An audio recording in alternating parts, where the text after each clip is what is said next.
There once was a wealthy and successful businessman who was planning to take a long holiday from work. He called his workers into his office so he could hand over the business to them while he was away.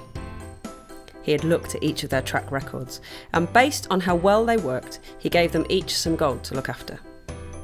He gave one of his workers 5 big bags of gold, to another he gave 2 bags, and to the third he gave 1 bag. The first worker thought to himself, "You've got to spend money to make money." And straight away he took his boss's money and invested it in the stock market, buying and selling and selling and buying, and before long he had doubled what he had been given. The second worker did the same thing. He took his boss's money and invested it in the stock market, buying and selling and selling and buying, and before long he had doubled what he had been given too. The worker who was given 1 bag of gold had a different plan. He dug a big hole and buried his boss's money.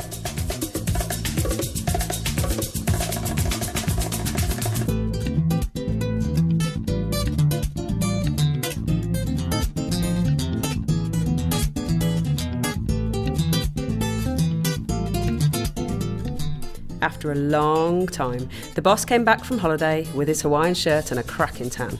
He called them to his office to see how they had got on while he had been away.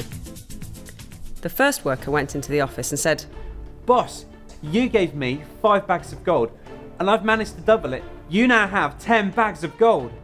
"Great job. You deserve a promotion. I'm putting you in charge of international distribution." The second worker went into the office and he said, "Boss, you gave me 2 bags of gold, and I've doubled it, and now I have 4 bags of gold for you." Once again, the boss was pleased and replied, "Great job. You deserve a promotion. I'm putting you in charge of UK distribution." Finally, the third worker went into the office. "Boss, you gave me 1 bag of gold, and no offense, but I knew you were a bit of a slave driver and that, so I was like, you're a little bit Lord Sugar, wrong side of the bed kind of guy, and I was like, let's face it, you're pretty scary. So I thought, what should I do with my 1 bag of gold? And then it hit me, I should dig a big hole, put the bag of gold in there, and then put the soil on top of it, and wait for you to get back. Huh? Good idea, right? So there you go, 1 bag of gold. You can count it if you like, it's all there." His boss was furious.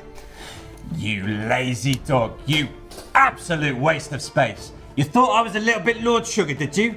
Well, if that's the case, why didn't you at least put it in the bank to build up interest? You know what you get with nothing? Nothing. Take his bag and give it to the worker who has 10 bags. Oh, you know what? I haven't got time for this. I don't even want to look at you anymore. Get out of my sight. You're fired."